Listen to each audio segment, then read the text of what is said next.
నమస్తే, నేను Yashoda. Welcome to Pallavi TV. క్రమశిక్షణకు మారు పేరు బీజేపీ. కాషాయ పార్టీకి అంకిత భావమే కొలమానం.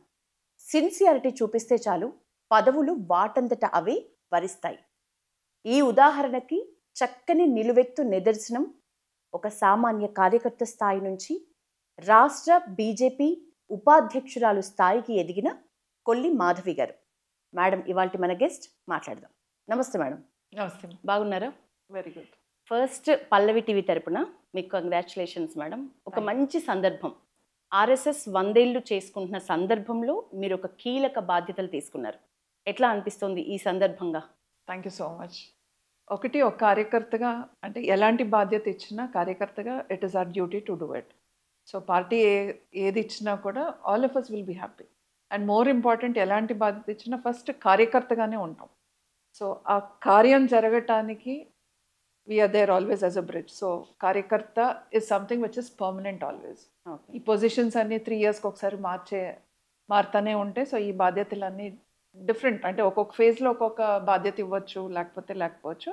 బట్ కార్యకర్తగా నిరంతరం ఉంటాం. సో దిస్ ఇస్ సంథింగ్ కష్టపడి అలాంటి బ్యాక్గ్రౌండ్ లేకుండా, అంటే పొలిటికల్ బ్యాక్గ్రౌండ్ లేకుండా, ఏమీ లేకుండా కూడా మనం పని చేస్తున్నప్పుడు గుర్తించి ఒక్కొక్క మెట్టు పార్టీ పట్టుకుని మనం తీసుకెళ్తున్నప్పుడు డెఫినెట్గా చాలా సంతోషం అనిపిస్తుంది. బీజేపీ పార్టీకి సంబంధించి ముఖ్యంగా మహిళలకి చాలా ప్రాధాన్యం ఇస్తారు పార్టీలో అనే మాట రెగ్యులర్గా వింటుంటాం. మీరు మీ కసరత్తు పుణ్యమా అని మీరు ఎంతో కాలంగా బీజేపీని చూస్తూ ఉన్నారు. ఈ మాటల పరంగా మీరు ఎలాంటి అభిప్రాయం వ్యక్తం చేస్తారు?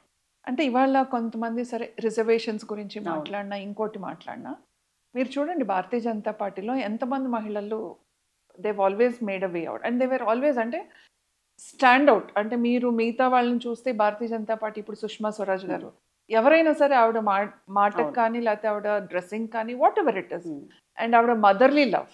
అంటే ఎలాంటి పొజిషన్లోనో ఎక్స్టర్నల్ అఫేర్స్ మినిస్టర్గా ఉన్నప్పుడు ఆవిడ ఏ రకంగా పనిచేశారు. ఇట్లా మహిళలకి ఎప్పుడూ కూడా పెద్దపీట వేసి వచ్చారు. అక్కడ రిజర్వేషన్ ఇంకొకటి అనేది కాకపోయినా ఆ రోజు మరి రిజర్వేషన్తో కాదుగా సుష్మా స్వరాజ్ గారు వచ్చింది.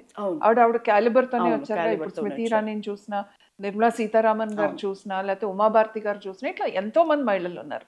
వీరందరూ కూడా అంచెలంచెలుగా పనిచేసుకుంటూ ఎదుక్కుంటూ వచ్చిన వారే. సో భారతీయ జనతా పార్టీలో కూడా మహిళలకి ఎప్పుడూ కూడా పెద్దపీట వేశారు. మహిళలు ఎస్పెషలీ మాకు అనిపించేది ఏంటి అని అంటే, భారతీయ జనతా పార్టీ ఒక కుటుంబం లాంటిది. మేము మా ఇంట్లో ఉన్నట్టే ఉంటుంది. So everybody supports us. ఇవాళ రాష్ట్ర అధ్యక్షుల దగ్గర నుంచి నేషనల్ జనరల్ సెక్రటరీ దాకా అందరూ కూడా మీరు ఎప్పుడు ఫోన్ చేసినా they just call away and they always guide you. So డెఫినెట్గా ఈ కుటుంబంలో ఒక సభ్యురాలుగా అవ్వటం అనేది నిజంగానే చాలా గర్వకారణం. అట్లాగే ప్రతి ఒక్క మహిళ కూడా అదే భావిస్తుంది భారతీయ జనతా పార్టీ. బీజేపీ అనగానే జాతీయవాదానికి సంబంధించి ఎక్కువ మాట్లాడుతూ ఉంటాం మేడం. జాతీయవాదం పట్టణాల్లో, గ్రామాల్లో ముఖ్యంగా యువతలోకి తీసుకువెళ్ళటానికి ప్రస్తుతం మీ ముందున్న సవాళ్ళు ఏంటి? ఎట్లాంటి కార్యాచరణ రూపొందించబోతున్నారు?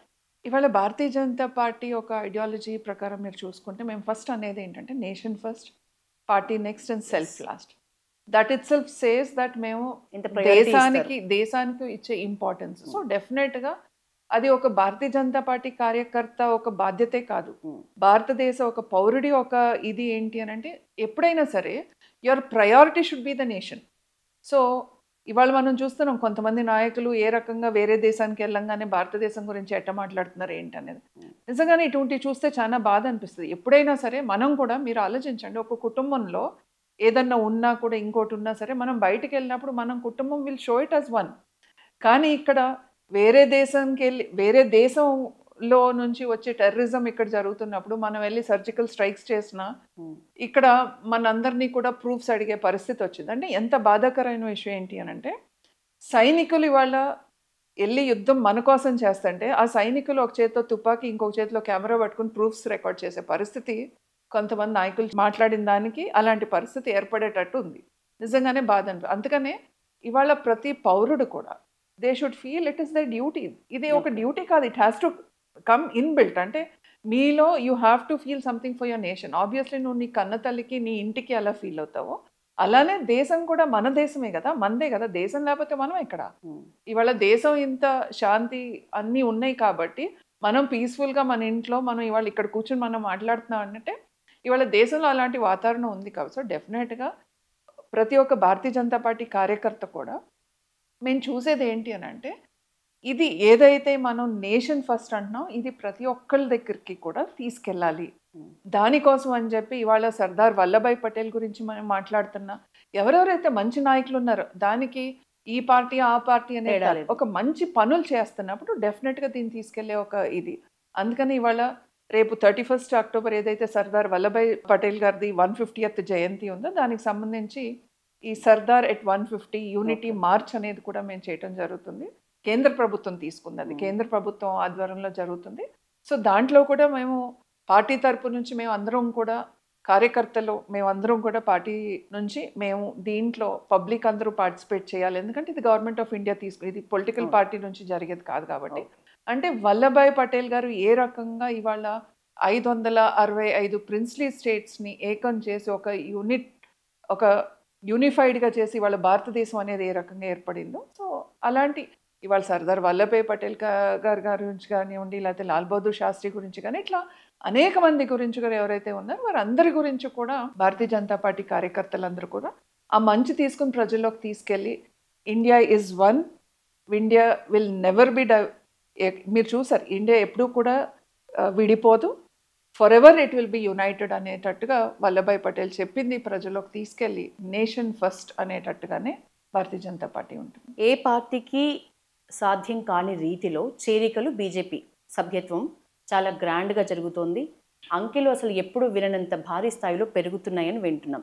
ఎంతమంది చేరికలు ఇప్పటి వరకు జరిగినాయి? నిజానికి కొత్త రక్తం ఎక్కినట్లేనా మేడం బీజేపీ ఇవాళ కార్యవర్గం? భారతీయ జనతా పార్టీ మెంబర్షిప్ అది నిరంతరం, అంటే ఎప్పుడైనా సరే మేము కొత్త కమిటీ వేసుకుంటున్నప్పుడు సో ఒక సభ్యత్వం జరుగుతూనే ఉంటుంది. సో ఈసారి సభ్యత్వంకి ఏం చేసామనంటే, మేము ఒక నంబర్ ఇచ్చి ఆ నంబర్కి మిస్డ్ కాల్ ఇవ్వాలి. ఓకే. ఆ నంబర్కి మిస్డ్ కాల్ ఇచ్చినప్పుడు ఆటోమేటిక్గా మీరు భారతీయ జనతా పార్టీలోకి మెంబర్షిప్ తీసుకున్నట్టు వస్తుంది. అయితే మీకు దానికి ఫస్ట్ ఒక ఎస్ఎంఎస్ వస్తుంది. ఓకే.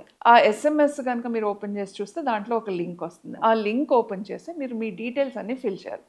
సో అంటే ఏంటి, మీరు ఇష్టపూర్వకంగా ఫిల్ చేస్తేనే ఆ డీటెయిల్స్ వస్తాయి. అలాంటిది ఇవాళ తెలంగాణ రాష్ట్రంలో 40 లక్షల మంది 40 lakh people have given their details. అంటే ఇష్టంగానే వారు జాయిన్ అయినట్టు కదా. ఒట్టి మిస్డ్ కాల్ ఇస్తే దట్ ఈస్ డిఫరెంట్. ఓకే సర్లే ఏదో చేశారు, మిగతా పార్టీలో రోడ్ల మీద కూర్చుని ఏదైతే స్లిప్పులు రాసేస్తారు, ఏదో మెంబర్షిప్ అంటారు, ఇట్లా దట్ ఈస్ డిఫరెంట్.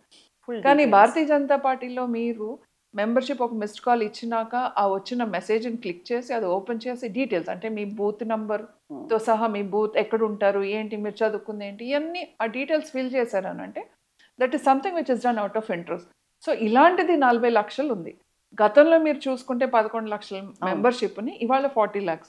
సో డెఫినెట్గా కేంద్రంలో నరేంద్ర మోదీ గారు ఏ రకంగా అయితే వికసిత్ భారత్ వైపు వెళ్తున్నారో అది డెఫినెట్గా ఇవాళ నరేంద్ర మోదీ గారిని చూసి భారతీయ జనతా పార్టీ ఒక నాయకత్వాన్ని కేంద్రంలో కానీ వారి పాలన చూసి, ఇన్ని సంవత్సరాల నుంచి జరుగుతున్న పాలన చూసి డెఫినెట్గా ఇవాళ తెలంగాణ రాష్ట్రంలో కూడా యువత అందరూ, ఎందుకంటే ఆ ఏజ్ వాళ్ళు ఫిల్ చేసిన డీటెయిల్స్లో మాకు ఏజ్ గ్రూప్స్ ఇవన్నీ తెలుస్తుంది కాబట్టి సో డెఫినెట్గా యువత కానివ్వండి అందరూ కూడా ఇవాళ భారతీయ జనతా పార్టీ యొక్క మెంబర్షిప్ తీసుకోవటం జరిగింది. సో యువత ఎక్కువ జాయిన్ అవుతున్నారు. అందరూ యువత, మహిళలు అందరూ ఇవాళ కేంద్రంలో మీరు ఏ పథకాన్ని చూసినా సరే అదంతా మహిళల కోసం, అంటే మహిళలకి పెద్ద పీటేసి మహిళల్ని ఫస్ట్ ఇండిపెండెంట్గా చేయాలి, వాళ్ళు దే షుడ్ బి సెల్ఫ్ సస్టైన్డ్గా ఉండాలని చెప్పి ఆ రకంగా మహిళల్ని ముందుకు పెట్టి నడిపిస్తే, అందుకనే ఎస్పెషల్లీ చూస్తే విమెన్ లెడ్ గవర్నమెంట్ లాగా మీరు చూడొచ్చు.